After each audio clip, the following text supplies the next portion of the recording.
All right, back with a Pistons review. They fall to the Boston Celtics, 118 to 110. Pistons lose. Yes, they lose. They lose. They lose. They lose. Let's talk about it. We'll be back. Motor City Sports Talk. We in the building. Marcus Smart. I didn't know he could shoot threes like that. He was, you know what I'm saying? He had 16, 5 and 3, 5 assists, 3 rebounds. Gordon Hayward chipped in with 18 points, 8 assists, 5 rebounds. Marcus Morris had 11, 1 assist, 6 rebounds. Horford had 17 and 14, 17 points, 14 rebounds. Tatum jumped in 19 and 4 and 4. And pretty much, if you didn't know, the Celtics was on a back-to-back. They didn't have their starting point guard, Kyrie Irving. They didn't have their backup, Terry Rozier. I think he got ill. And they didn't have their backup center as well, Aaron Baines. And on the back-to-back, they still managed to beat the Pistons. Let's talk about the Pistons stat line real quick. Blake Griffin, like I told you, was going to do what he's going to do. 32, 5 and 8, 5 assists, 8 rebounds. Andre Drummond, 21 points, 17 rebounds. He studded up today.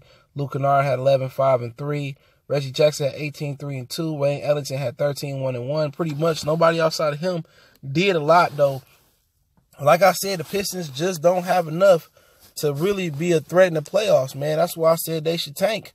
You know what I'm saying? You know, your two best players, have good games, but guess what? It don't really impact the game like if James Harden go out there and drop 30 or 40 points. You know what I'm saying? Because it's a guard's game now. It ain't back like when Robinson and Lonzo Mourning and them G's was playing.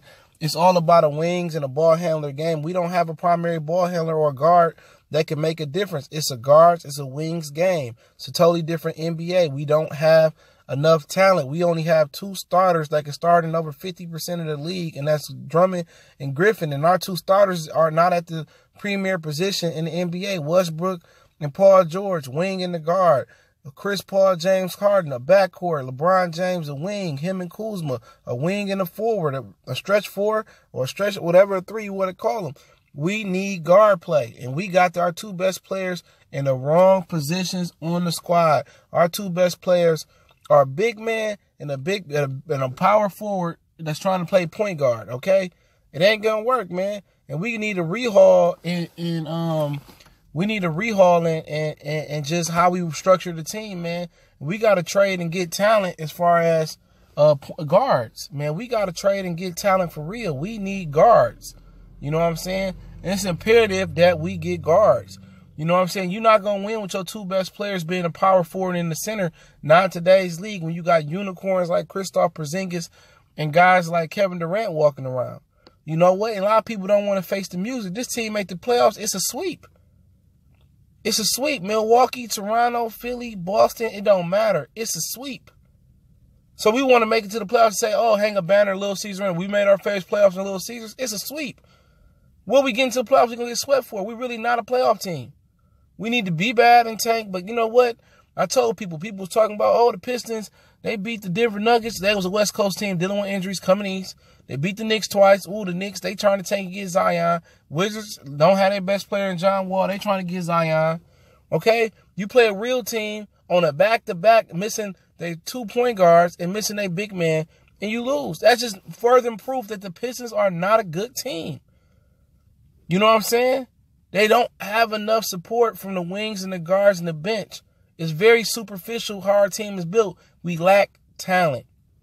But, let's keep playing Thon Maker and let's see if we can find some talent. But we just don't have it right now, man.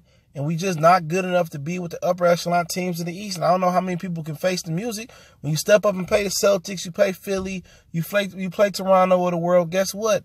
You ain't that good. It prove it to you. It just proves it time and time again. This team ain't that good.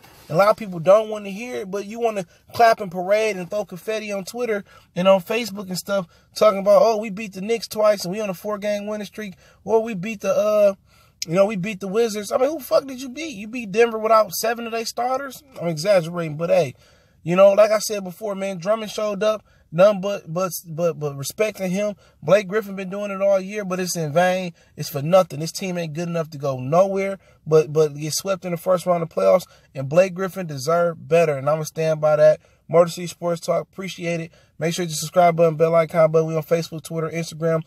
You can reach out to the email or DM me on all those social media sites. Appreciate everybody for checking in. We're gonna continue to kick knowledge and kick game and stay trill and keep it real, however you want to say it. Motor City Sports.